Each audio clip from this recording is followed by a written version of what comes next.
নমস্কার। আর আমাদের যে প্রিয় ছাত্রছাত্রী তাদের সবাইকে আমার অনেক শুভেচ্ছা। আমি শর্মিষ্ঠা চক্রবর্তী, বিষ্ণুপুর গার্লস হাই স্কুলের জীবন বিজ্ঞানের শিক্ষিকা। তো এখানে যে একটা আমাদের প্রাণের শহর চাকদহ একটা গ্রুপ যেটা রয়েছে আমাদের ফেসবুকে এপিএসসি, তো সেখান থেকে যখন আমার কাছে প্রস্তাব আসে যে এমন একটা ফেসবুক লাইভের ক্লাস করানোর জন্য, তো আমি ভীষণ আনন্দিত হয়েছিলাম যে আমি একটা মহতি কাজের একজন অংশীদার হতে পারবো জেনে। আজকে আমার এপি লাইভে প্রথম ক্লাস। কিছু ভুলভ্রান্তি, টেকনিক্যাল কিছু ভুল হতে পারে, সেজন্য প্রথমেই আমি সবার কাছে তার জন্য মার্জনা চেয়ে নিচ্ছি। আর আমার প্রিয় ছাত্রছাত্রীদেরকে বলবো যে তোমরা ক্লাসটা যখন করবে তখন নিজেরা একটু খাতা পেন নিয়ে বসবে, কারণ ক্লাসে যখন আমি বলবো তার সঙ্গে কিছু নোট তোমরা সেগুলো নোট করতে থাকবে, তাহলে অনেকটা আমাদের পরস্পর ইন্টারাকশনের সুবিধে হবে এবং পরবর্তী ক্ষেত্রেও যদি আরো কিছু জানার থাকে এটা থেকে, তাহলে সেক্ষেত্রে কিন্তু তোমরা কি করবে না, ক্লাসটা সম্পর্কে কিছু প্রশ্ন থাকলে অবশ্যই কমেন্ট বক্সে তোমরা আমাকে জিজ্ঞাসা করবে।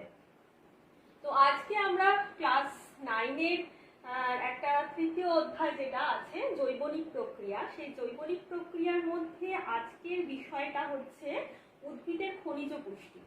তা উদ্ভিদের খনিজ পুষ্টি আমরা আজকে শুরু করব ক্লাসটা। এখন তোমরা বলো তো দেখি যে এর আগে ঠিক খনিজ পুষ্টির আগে জৈবনিক প্রক্রিয়ার প্রথমে রয়েছে কি না, সালোক সংশ্লেষ রয়েছে।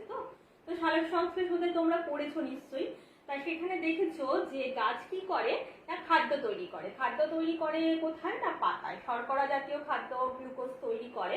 সেটা ওরা কি করে না, কার্বন ডাই অক্সাইড আর জলের বিক্রিয়ায় আর সূর্যালোক ক্লোরোফিলের সাহায্যে ওরা সেটা করে।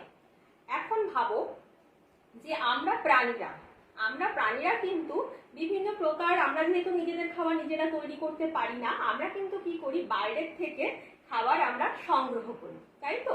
তাহলে বাইরে থেকে আমরা খাবারটা নিই, হ্যাঁ, তা সেখান থেকে আমরা বিভিন্ন পুষ্টি পদার্থ গ্রহণ করি, সেটা কার্বোহাইড্রেট হোক, প্রোটিন হোক, ফ্যাট হোক, বিভিন্ন খনিজ লবণ হোক। হ্যাঁ, তাহলে তোমরা নিশ্চয়ই এইরকম ধরনের বোতলের সঙ্গে খুব ভালোভাবে পরিচিত রয়েছো, যে এরকম ধরনের বোতল তোমরা কি করেছো, দেখেছো, তাই তো? এরকম ধরনের জলের বোতল বাইরে বিক্রি হয় আর কি, খাবার জলের, আমরা কিনে খাই।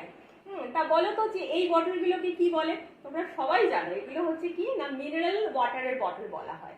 মিনারেলস মানে কি না, খনিজ পদার্থ।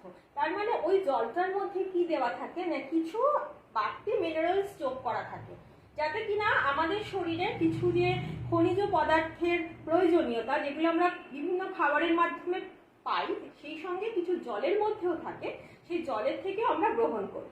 এখন এই খনিজ পদার্থগুলো কিন্তু ভীষণ উপকারী, যেমনি প্রাণীদের ক্ষেত্রে, ঠিক সেই রকমই ভীষণভাবে উপকারী হচ্ছে কাদের ক্ষেত্রে না, উদ্ভিদের ক্ষেত্রেও।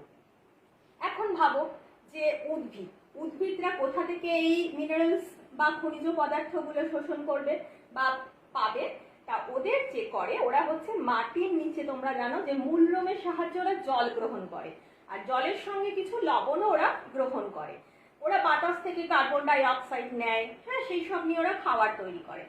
এবার এই যে খনিজ মানে হচ্ছে মাটির তলা থেকে বেশিরভাগ ওরা পুষ্টি পদার্থ, মৌলগুলোকে শোষণ করে। সেই জন্য উদ্ভিদের এই পুষ্টিটাকে আমরা কি বলছি না, আমরা বলছি খনিজ পুষ্টি বলছি। বুঝতে পেরেছো? তাহলে খনিজ পুষ্টি কেন বললাম না, উদ্ভিদরা মাটির নিচ থেকে খনিজ পদার্থ মানে বিভিন্ন রকমের মৌলগুলো তাদের চাহিদা মেটানোর জন্য গ্রহণ করে, কারণ এই মৌলগুলো ওদের পুষ্টির জন্য, বৃদ্ধির জন্য, বিভিন্ন বিপাক ক্রিয়ার জন্য, প্রজননের জন্য ভীষণভাবে দরকার। এইগুলোর জন্য ওদের এই খনিজ পুষ্টি দেখা যায়। এবার হচ্ছে আরেকটা কথা, দেখো এখানে বলা আছে অপরিহার্য মৌলিক পদার্থ।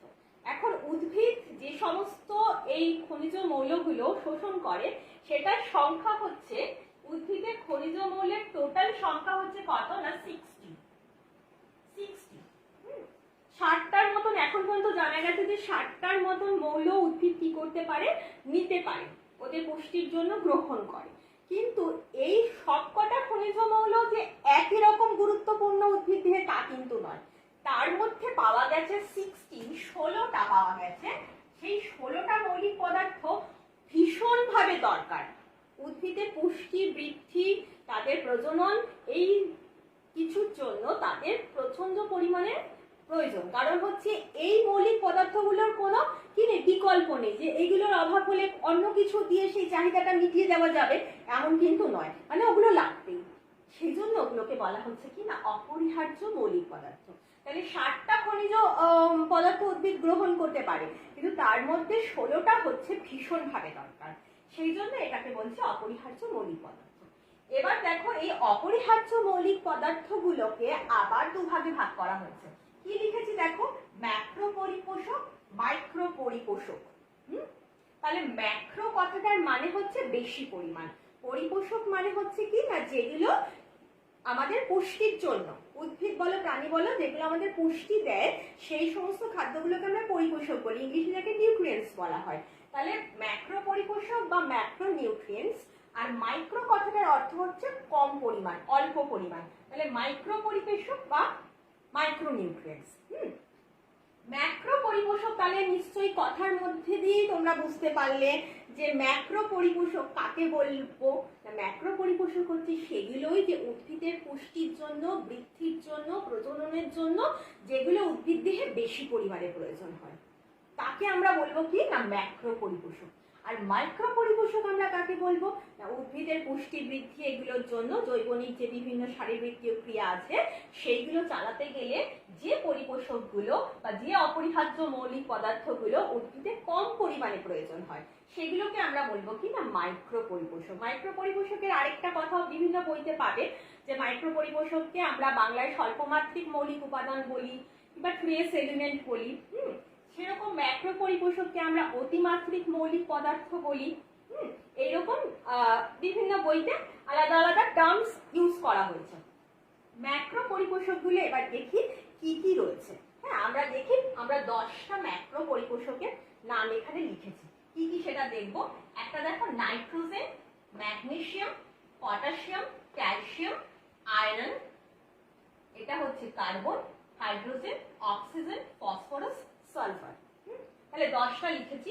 মাইক্রো পরিপোষকের নাম লিখেছি দেখো, manganese, molybdenum, copper, zinc, boron, chlorine. তাহলে এগুলো আমরা লিখেছি। এবার হচ্ছে আমার যে 10টা ম্যাক্রো পরিপোষক দেখছো তো, 10টা মনে রাখা, এটা মনে রাখাটা খুব একটা কিছু প্রবলেমের না, মোটামুটি 5-6টা মনে রাখাই যায়। কিন্তু এই 10টা মনে রাখা যদি প্রবলেম হয়, যদি মনে হয় যে গুলিয়ে যাচ্ছে, তাহলে কি হবে, তাহলে না আমি তোমাদের একটা সেন্টেন্স বলবো, একটা বাক্য, ওই বাক্যটা খুব ভালোভাবে মনে রাখবে। সেই ইতিহাসে যেমন সেই তোমরা মনে রাখো না, পরপর বাবার হলো আবার জ্বর, সাইল ঔষধের, পুরো বাবরের বংশ মনে রাখো, ঠিক সেই রকম ভাবে এখানেও একটা সেন্টেন্স দিয়ে তোমরা এই সমস্ত পরিপোষকগুলোর নাম মনে রাখতে পারো। তাহলে আমরা একটু দেখি কি কি।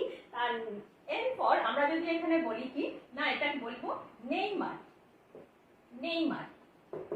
তারপর বলছি ম্যাগনেসিয়ামকে বলছি কি মেসি। এই পটাশিয়ামকে কি বলছি, পটাশিয়ামকে বলছি কাকা। তাহলে নেইমার, মেসি, কাকা ক্যাফেতে গেল, ক্যাফেতে গেল কি খেতে, চপস খেতে, চপস খেতে। তাহলে নেইমার, মেসি, কাকা ক্যাফেতে গেছে চপস খেতে, এই বাক্যটা মনে রাখবে। তাহলে দেখবে নেইমার মানে হচ্ছে নাইট্রোজেন, মেসি মনে রাখবে ম্যাগনেসিয়াম, কাকা মনে রাখবে, তোমরা জানো নেইমার কাকা ব্রাজিলিয়ান ফুটবলার আর মেসি হচ্ছে আর্জেন্টিনার। তাহলে এই ওরা তিনজন বন্ধু। হ্যাঁ, তা ওরা তিনজনে গেছে ক্যাফেতে। ক্যাফে, সিএ মানে হচ্ছে ক্যালসিয়াম, এপি মানে হচ্ছে কি লোহা, আয়রন। আর কি খেতে না, চপস খেতে গেছে, চপস খেতে গেছে। তাহলে C for carbon, H for hydrogen, O for oxygen, P for phosphorus, S for sulphur. তাহলে এরকম ভাবে আমরা 10টা সেন্টেন্সটা তোমরা নোট করে নাও। সেন্টেন্সটা যদি তোমরা মনে রাখতে পারো তাহলে কিন্তু তোমরা কি করতে পারবে যে এইটা কোনোদিনও ভুল হবে না, ভুলবে না কোনোদিনও। এই 10টা মৌলের নাম, অপরিহার্য যে ম্যাক্রো পরিপোষকের নামগুলো অন্তত আর কোনোদিনও ভুলবে না। আর মাইক্রো পরিপোষক যেগুলো রয়েছে সেগুলোকে মনে রাখার জন্য আলাদা করে সেন্টেন্সের দরকার হয় না। এগুলোকে তোমরা 5-6টা মোটামুটি মনে রাখবে। কেন এটাকে একটু কম গুরুত্ব দিলাম, কারণ এটা কম পরিমাণে দরকার হয়। আর এদের যে অভাবজনিত লক্ষণ, মানে উদ্ভিদে এদের অভাবে যে লক্ষণগুলো প্রকাশ পায় সেগুলো কিন্তু কম। ম্যাক্রো পরিপোষকের অভাবজনিত লক্ষণ উদ্ভিদে সুস্পষ্ট, মানে এদের অভাব হলে খুব বড় বড় লক্ষণ দেখা যায় উদ্ভিদে, হ্যাঁ খুব বেশি অসুবিধা হয়। কিন্তু এই মাইক্রো পরিপোষকগুলো যেহেতু কম পরিমাণে প্রয়োজন হয়, অপরিহার্য লাগবেই, কিন্তু এদের অভাবজনিত লক্ষণগুলো অতটা সুস্পষ্ট নয়। তাহলে আমি বলেছিলাম বেশি পরিমাণে প্রয়োজন হয়, বেশি মানে কতটা? তাহলে উদ্ভিদ দেহের শুষ্ক ওজন, শুষ্ক ওজন জানো তোমরা, উপচিতি অপচিতি বিভাগের সময় পড়েছিলে যে শুষ্ক ওজন কাকে বলে। তাহলে এই শুষ্ক ওজনের পার কেজিতে এই পরিপোষক দরকার হয় 1 গ্রাম করে, ম্যাক্রো পরিপোষক দরকার হয় 1 গ্রাম করে। তার মানে উদ্ভিদের যত কেজি ওজন তত গ্রাম ম্যাক্রো পরিপোষকটার দরকার হবে। আর মাইক্রো পরিপোষক এটা তো অনেক কম পরিমাণে লাগে, এটা লাগে প্রতি কেজিতে 100 মিলিগ্রাম করে, 100 মিলিগ্রাম। তাহলে মনে থাকবে, তাহলে মাইক্রো পরিপোষক হচ্ছে উদ্ভিদের প্রতি কেজিতে 100 মিলিগ্রাম করে প্রয়োজন হয়। তাহলে এইটা হচ্ছে আমরা পড়লাম। এরপরে আমরা জানবো যে এই সমস্ত যে পরিপোষকগুলো পড়লাম এদের সাধারণ কাজ কি, বা এদের কয়েকটার বিশেষ বিশেষ বলবো যে কটার অভাবজনিত লক্ষণগুলো সুস্পষ্ট, যে এদের অভাবে উদ্ভিদের কি অসুবিধা হতে পারে। তাহলে সেগুলো আমরা এবার জানবো।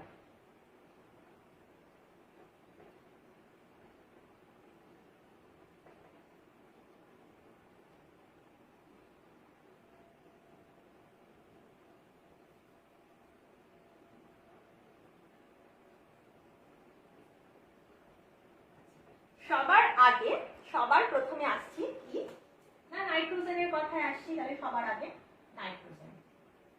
তাহলে নাইট্রোজেন যেটা, সেটা হচ্ছে একটা খুব গুরুত্বপূর্ণ উপাদান হচ্ছে বিভিন্ন ক্ষেত্রে, যেমন নিউক্লিক অ্যাসিড তৈরিতে নাইট্রোজেন লাগে, প্রোটোপ্লাজম তৈরিতে লাগে। তাহলে আমি যদি এখানে একটু সাধারণ কাজের মধ্যে কাজগুলো আগে লিখি তাহলে একটু তাড়াতাড়ি বুঝতে সুবিধা হবে। তাহলে আমি লিখি এখানে, প্রথমে লিখি সাধারণ কাজ। হ্যাঁ, এইগুলোর সাধারণ কাজগুলো কি? তাহলে সাধারণ কাজ দেখো, 1 নম্বর যদি লিখি কি না, প্রোটোপ্লাজমের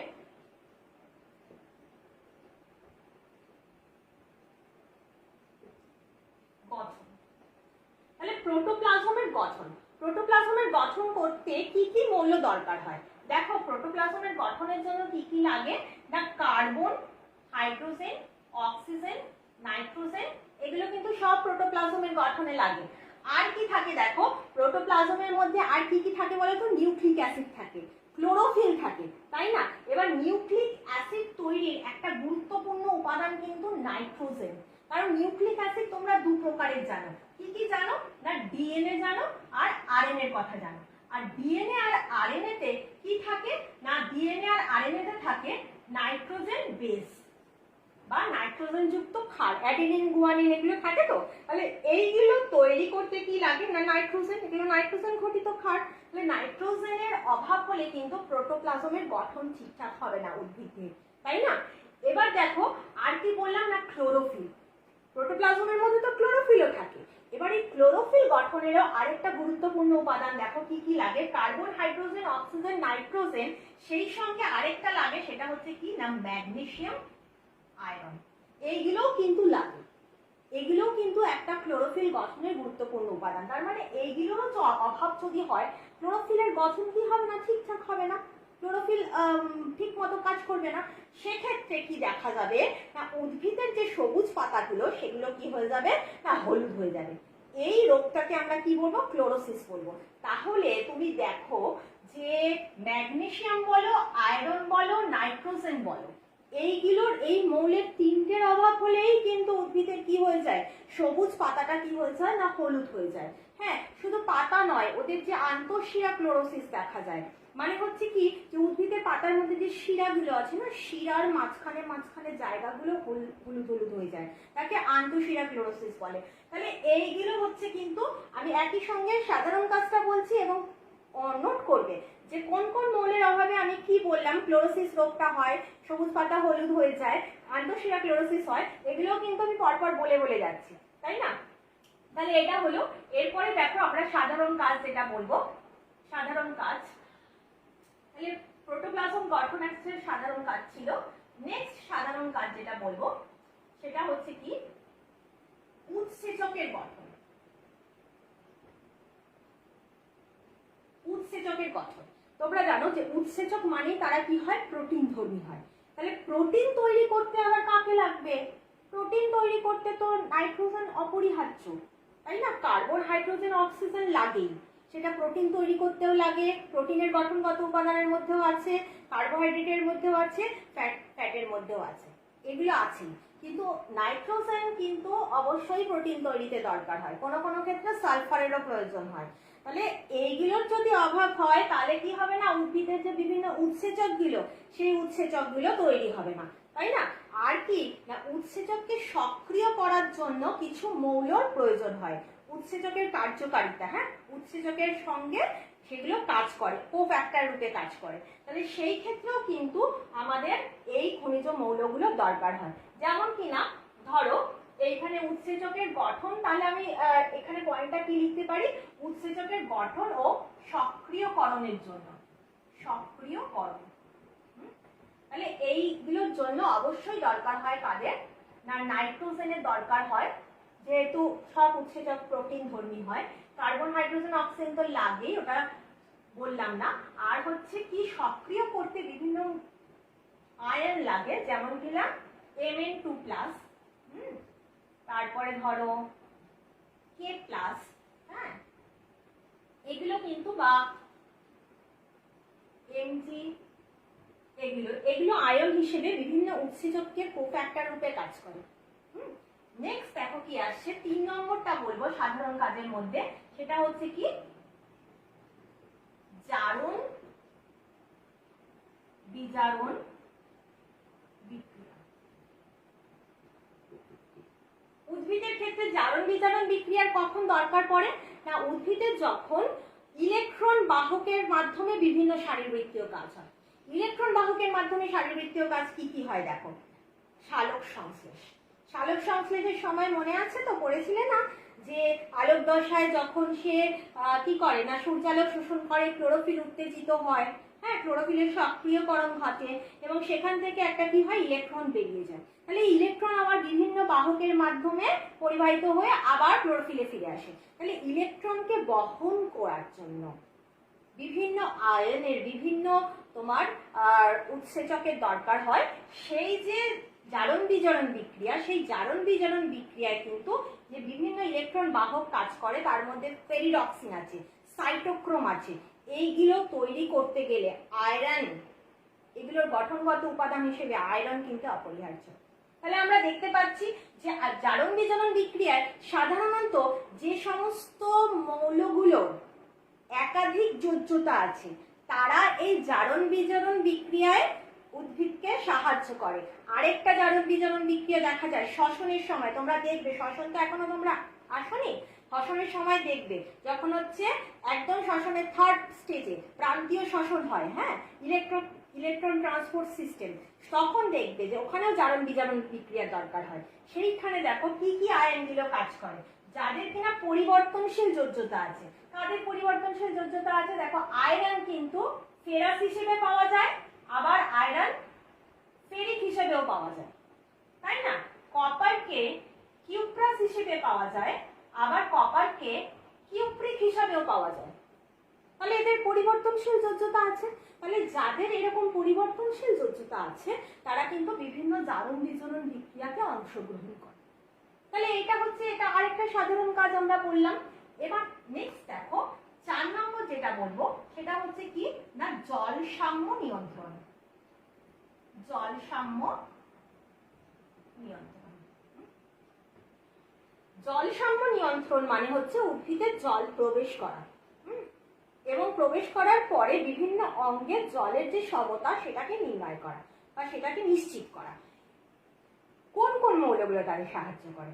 সোডিয়াম আছে, পটাশিয়াম আছে, যারা কি করে না, কোষ পর্দার যে ভেদ্যতা, সেই ভেদ্যতা থেকে বাড়িয়ে দেয়, বাড়িয়ে দিয়ে জল প্রবেশ করতে সাহায্য করে। আবার ক্যালসিয়াম কি করে, ক্যালসিয়াম আয়ন কি করে, ক্যালসিয়াম হচ্ছে সেই ভেদ্যতাটাকে কমিয়ে দেয়, কমে জল প্রবেশে বাধা দেয়। তাহলে একদিকে কেউ কেউ সাহায্য করছে প্রবেশে আর কেউ কেউ বাধা দিচ্ছে। তাহলে এইভাবে কি হয় না, জলের যে একটা সমতা সাম্য, সেই সাম্য রক্ষা হয়। আরেকটা কিন্তু প্রসেসে জল সাম্য নিয়ন্ত্রণ হয়। বলতে পারবে উদ্ভিদ দেহে জলের সমতা রক্ষা করার আরেকটা প্রসেস কি হতে পারে? তোমরা জানো, হ্যাঁ তোমরা জানো, আমি জানি, সেটা হচ্ছে বাষ্পমোচন, তাই না? প্রস্বেধন বলা হয়। ওটাতেও কিন্তু জলের ভারসাম্য নিয়ন্ত্রণ হয় উদ্ভিদে। আমরা জানি অতিরিক্ত জলটা কি হয়, বাষ্পাকারে ওরা দেহ থেকে বের করে দেয়। এখন বাষ্পমোচন করার জন্য কি দরকার হয়? বাষ্পমোচন কোথা থেকে বেশি হয়? পাতার মধ্যে যে পত্ররন্ধ্র থাকে, স্টোমাটা, এই স্টোমাটার মাধ্যমেই কিন্তু বাষ্পমোচনের পরিমাণ বেশি হয়, তাই না? এবার এই পত্ররন্ধ্রগুলো দিনের বেলা খোলা থাকে, আবার সন্ধ্যে যখন হয় সূর্য অস্ত চলে গেলে বন্ধ হয়ে যায়। তাহলে পত্ররন্ধ্র খোলা এবং বন্ধ হওয়া, এটা নিয়ন্ত্রণ করে বিশেষভাবে যে আয়নটা, সেই আয়নটার নাম কি না পটাশিয়াম আয়ন। পটাশিয়াম আয়ন কিন্তু পত্ররন্ধ্রের খোলা এবং বন্ধ হওয়াকে নিয়ন্ত্রণ করে। তাহলে এবার ভেবে দেখো, যদি পত্ররন্ধ্রের খোলা বন্ধ হওয়াটা ঠিকঠাক নিয়ন্ত্রণ না হয়, ঠিকঠাক যদি সময় যদি খোলা বন্ধ না হয়, তাহলে কি হবে? বাষ্পমোচন হবে না।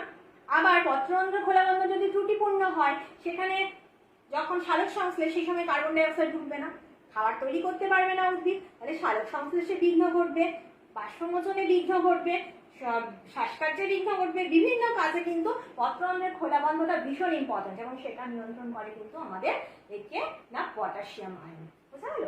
এরপর দেখো নেক্সট সেটা আসছে জল সাম্য নিয়ন্ত্রণের পরে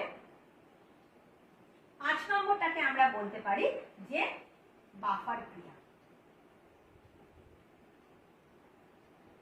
বাফার ক্রিয়া মানে হচ্ছে অ্যাসিড এবং ক্ষারের যেটা ভারসাম্য রক্ষা। হ্যাঁ, তা অ্যাসিড আর কোনো জানে পিএইচ এর ভারসাম্য রক্ষা করাটাকে তা কিভাবে হয় না, বিভিন্ন যে এখানে আয়নগুলো দেখলাম আমরা, যে খনিজ মৌলগুলো দেখলাম, সেগুলো এবং তার লবণ, মৃদু অ্যাসিড এবং মৃদু ক্ষার আর তাদের লবণ, সেটা মিলে উদ্ভিদে একটা নির্দিষ্ট পিএইচ বজায় রাখে। তাহলে সেইটা বজায় রাখবার জন্য কিন্তু এই খনিজ মৌলগুলো দরকার হয়, কারণ তারাই বিভিন্ন আয়ন হিসেবে তারা প্রবেশ করার পর বিভিন্ন অ্যাসিড ক্ষার তৈরি করে, মৃদু অ্যাসিড মৃদু ক্ষার এবং তাদের লবণ যে তৈরি হয়, সেটা মিলে উদ্ভিদের পিএইচটাকে বজায় রাখে। পিএইচ হচ্ছে এমন একটা বিষয় যেখানে অ্যাসিড ক্ষারের ভারসাম্যতা এমন একটা বিষয় যে এই বিষয়টা যদি বিঘ্ন ঘটে, তাহলে বিভিন্ন জৈবনিক প্রক্রিয়া কিন্তু হ্যাম্পার হয়, ক্ষতিগ্রস্ত হয়, আটকে যায়। বোঝা গেল? তাহলে এইগুলো হচ্ছে আমরা প্রধান কতগুলো সাধারণ কাজ করলাম। প্রোটোপ্লাজমের গঠন, উৎসেচকের গঠন, সক্রিয়করণ, চারণ বিজারণ বিক্রিয়া, জলসাম্য নিয়ন্ত্রণ, বাফার ক্রিয়া, এইগুলো। তাহলে এইগুলো হচ্ছে আমরা সাধারণ কাজগুলো করলাম। এবার কয়েকটা দেখো ম্যাক্রো এবং মাইক্রো এলিমেন্টস এর অভাবজনিত যে লক্ষণগুলো প্রকাশ পায়, সেগুলো আমরা কয়েকটা একটু আলোচনা করে দিই। আমরা সাধারণ কাজের সময় বলে দিয়েছিলাম, তাই না? তাহলে দেখো নাইট্রোজেনের অভাবে, এবার হচ্ছে অভাব, তাহলে অভাব জনিত লক্ষণ। এই অভাবজনিত লক্ষণে দেখো, প্রথমে যদি বলি নাইট্রোজেনের কথা, তাহলে নাইট্রোজেনের অভাবে কি হয়? উদ্ভিদ দেহে ক্লোরোসিস হয়।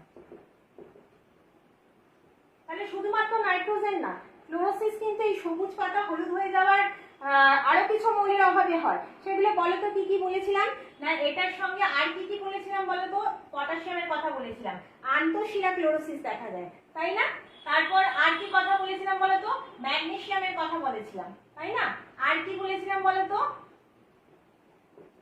আয়রনের কথা বলেছিলাম। এরা সবাই কিন্তু যেহেতু ক্লোরোফিল গঠনে গুরুত্বপূর্ণ অংশ নেয়, সেই কারণের জন্য এই ক্লোরোসিস এদের অভাবে হয় উদ্ভিদের সবুজ পাতা হলুদ হয়ে যায়। কখনো হয়তো কিনারের দিকে হয়, কোনো সময় হয়তো আন্তঃশিরার মধ্যে হয়, কখনো হয়তো সাইডে হয়। আচ্ছা, এবার হচ্ছে দেখো যে মাইক্রো এলিমেন্টস গুলোর কথা বললাম, সেগুলোকে এখনো বলিনি, তাদের কথা একটু অভাবজনিত লক্ষণ দু একটা বলে দিই। সেটা হচ্ছে কি, দেখো বোরন, মলিবডেনাম প্রথম বলি, মলিবডেনামের কথা। মলিবডেনামের অভাবে ফুলকপির একটা রোগ হয়, সেটাকে বলা হয় কি না হুইপটেল রোগ হয়। এই হুইপটেল রোগে কি হয় না, এদের পাতাগুলো কুঁকড়ে যায়, কচি পাতাগুলো কুঁকড়ে যায়, হ্যাঁ, পাতাগুলো খুলতে পারে না, আর বিভিন্ন আর ক্লোরোসিস রোগও দেখা যায়, মানে হলুদ হয়ে যেতে, সেটাও আমরা দেখতে পাই। আর বিন গাছে যেটা হয় সেটা হচ্ছে কি না স্কাল্ড মানে হচ্ছে কি জানো তো, যে তোমার পোড়ার মতন দাগ হওয়া, পাতার মধ্যে পোড়া পোড়া দাগ হয়ে যাওয়া, সেটাকে বলা হয় কি স্কাল্ড। এটা বিন গাছে দেখা যায়, এটা কোথায় দেখা যায় না ফুলকপিতে দেখা যায়। মলিবডেনামের অভাবে কিন্তু হয়। আর মলিবডেনাম কি করে জানো তো, সিন্ধি গোত্রীয় উদ্ভিদ যে মটর বিনস এগুলো যে উদ্ভিদ আছে, এদের যে মূলের মধ্যে যে অর্বুদ আছে, অর্বুদ গঠনে সাহায্য করে। এই অর্বুদ দিয়ে ওরা কি করে, বাতাসের যে নাইট্রোজেনটা, ওই নাইট্রোজেনটা মাটির মধ্যে লবণ রূপে ওরা কি নাইট্রোজেনের স্থিতিকরণ ঘটায়। তাহলে মলিবডেনামের অভাব হলে সেই নাইট্রোজেন স্থিতিকরণ হবে না, তাই তো? তাহলে মলিবডেনামের কথা বললাম। এবার দেখো আরেকটা বললাম, ক্লোরিনের অভাব যদি হয় তাহলে কিন্তু অবনমন হয়। অবনমন মানে হচ্ছে কি, যে অবনমন মানে হচ্ছে গাছটা নেতিয়ে পড়ে, গাছটা নুয়ে পড়ে, হ্যাঁ, এইরকম দেখা যায়। তারপরে ধরো আর আর আর বলতে পারি তোমাকে, বোরনের কথা বলতে পারি। হ্যাঁ, তাহলে বোরনের অভাবে উদ্ভিদে কি কি রোগ দেখা যায়? বোরনের অভাবেও তোমার যেটা হয়, ওরা কি করতে পারে না, ওরা হচ্ছে তোমার পাতার যে সাইড গুলো মানে শুষ্কতা দেখা যায়, ওই পোড়ার মতন দেখা যায়, আর হচ্ছে বেগুনি বেগুনি আর লাল লাল কালার হয়ে যায়, পাতার মাঝখানে ছোপ ছোপ হয়ে যায়। হ্যাঁ, কিছু ক্ষেত্রে ক্লোরোসিস দেখা যায়। তাহলে আমি বললাম যে এইগুলোর ক্ষেত্রে অভাবজনিত লক্ষণগুলো অতটা সুস্পষ্ট না, প্রথমেই বলে দিয়েছিলাম, কিন্তু এগুলো কিন্তু অবশ্যই অপরিহার্য, যে এগুলো ছাড়া যে চলবে তাও কিন্তু নয়। আর যেটা ম্যাঙ্গানিজের কথা বলেছিলাম, দেখো তোমাদের যে ম্যাঙ্গানিজ ছিল, তাই না, ম্যাঙ্গানিজের কথা বলেছিলাম। এই ম্যাঙ্গানিজ কিন্তু আয়ন হিসেবে বিভিন্ন উৎসেচকের সঙ্গে কোফ্যাক্টর রূপে কাজ করে। তাহলে বিভিন্ন উৎসেচকের সক্রিয়করণে এই ম্যাঙ্গানিজ খুব দরকার। তাহলে এইগুলো হচ্ছে আমাদের বললাম যে প্রধান স্বল্পমাত্রিক উপাদানের কয়েকটা অভাবজনিত লক্ষণ তোমাদেরকে জানালাম। এরপর দেখো, আর যদি তোমাদের কিছু এক্সট্রা জানার থাকে তাহলে আমাকে কমেন্ট বক্সে আমাকে প্রশ্ন করবে, কারণ এত তোমাদের 8 ঘন্টার ক্লাসের টাইম, তো ক্লাসের টাইমের মধ্যে প্রত্যেকটার আলাদা আলাদা করে কিন্তু অভাবজনিত লক্ষণ কাজ বলা যায়, কিন্তু এত অল্প সময়ের মধ্যে পুরোটা ডিটেলসটা আলোচনা করা যাবে না। তাই ওভারঅল যেগুলোর খুব বেশি অভাবে যেগুলো হয় সেগুলো আমি বললাম। আর লাস্ট একটা দুটো কথা বলি, সেটা হচ্ছে কি না, ফসফরাস আর সালফারের কথাটা বলে দিই, কারণ এরা খুব ইম্পর্টেন্ট, তো এদের কথাটা উচ্চারণ করা হয়নি, সেই জন্য ফসফরাস আর সালফারের কথা বলে দিই। সেটা হচ্ছে ফসফরাস পি। হ্যাঁ, তাহলে এই পি এটা তো একটা অতিমাত্রিক মৌল। তাহলে ফসফরাস কি কাজে লাগে দেখো, এটিপি তৈরিতে লাগে, জিটিপি তৈরিতে লাগে, এনএটিপি তৈরিতে লাগে। তাহলে adenosine triphosphate, adenosine diphosphate, ADP. হ্যাঁ, এইগুলো কিন্তু সব কি তোমরা জানো যে এগুলো সব হচ্ছে উদ্ভিদের পাতায় অবস্থিত যৌগ, যারা কিনা বিভিন্ন সময় উদ্ভিদের বিভিন্ন শারীরবৃত্তীয় প্রক্রিয়ায় অংশগ্রহণ করে এবং এরা ভীষণভাবে ইম্পর্টেন্ট। কখনো জারণ বিজারণে, কখনো শক্তি সরবরাহ করে, হ্যাঁ, মাইটোকন্ড্রিয়া উৎপন্ন শক্তিকে জমা রাখে এটিপি। তাহলে এইগুলোর গঠনগত উপাদানের মধ্যে কিন্তু ফসফরাস থাকে। আবার নিউক্লিক অ্যাসিড যে ডিএনএ আরএনএর মধ্যে কি থাকে না, পেন্টোজ শর্করা থাকে, নাইট্রোজেন যুক্ত বেস থাকে, আর কি থাকে, ফসফরিক অ্যাসিড থাকে, তাই না, ফসফেট থাকে। এই ফসফেট মানে হচ্ছে ফসফরাস থাকতে হবে, নিউক্লিক অ্যাসিড তৈরিতেও ফসফরাস লাগে। তাহলে দেখতে পাচ্ছ যে কত ইম্পর্টেন্ট এই খনিজ মৌলগুলো উদ্ভিদের ক্ষেত্রে। আর সালফারের কথা বলার সময়, তখন সাধারণ কাজ বলার সময় আমি বলেছিলাম যে সালফারটা হচ্ছে কি বলতো, তোমার প্রোটিন তৈরি, কিছু কিছু প্রোটিনে সালফার লাগে। আর হচ্ছে কোথায় সালফার লাগে না, বিভিন্ন যে আমাদের যে কোষ পর্দা, কোষ প্রাচীর, হ্যাঁ, সেইগুলোর গঠনগত উপাদানেও কিন্তু সালফার ব্যবহার হয়। তাহলে এগুলো নয়তো ত্রুটিপূর্ণ হবে, উদ্ভিদের বিভিন্ন সমস্যা দেখা দেবে। তাহলে এটা হচ্ছে তোমাদের ওভারঅল ব্যাপার। তোমাদের জিজ্ঞাসা কোশ্চেন মোটামুটি আসতে পারে যে খনিজ পুষ্টি কি, অপরিহার্য মৌলিক উপাদানগুলোর নাম, দুটোর মধ্যে পার্থক্য জিজ্ঞাসা করতে পারে, ম্যাক্রো এলিমেন্টস মাইক্রো এলিমেন্টসের মধ্যে পার্থক্য বলো। তারপরে তোমাকে আলাদা আলাদা করে 1 নম্বরের শর্ট কোশ্চেন দিতে পারে, ক্লোরোসিস কোন মৌলগুলোর অভাবে হয়, বা জিজ্ঞাসা করলো যে ম্যাগনেসিয়ামের অভাবে উদ্ভিদে কি লক্ষণ প্রকাশ পায়। সাধারণ কাজ জিজ্ঞাসা করতে পারে, বলো তো জারণ বিজারণ নিয়ন্ত্রণে খনিজ মৌলগুলো কিভাবে কাজ করতে পারে। তাহলে এইরকম ধরনের বিভিন্ন টাইপের কোশ্চেন আসতে পারে তোমাদের। আরো আমি বারবার বলছি যে শর্ট টাইম ক্লাস, আধ ঘন্টার ক্লাস, এর মধ্যে অনেক কিছু বলার থাকে, কিন্তু খুব স্পিডে বলতে হয়। তোমাদের কিছু প্রশ্ন থাকলে তোমরা কিন্তু কমেন্ট বক্সে আমাকে নির্দ্বিধায় জানাবে, আমি কিন্তু তার উত্তর দেবো। তাহলে ছাত্রছাত্রীরা তোমরা ভীষণ ভালো থেকো, জানি এর মধ্যে যতটা ভালো থাকা যায়। আমি আজকের ক্লাস এখানেই শেষ করছি।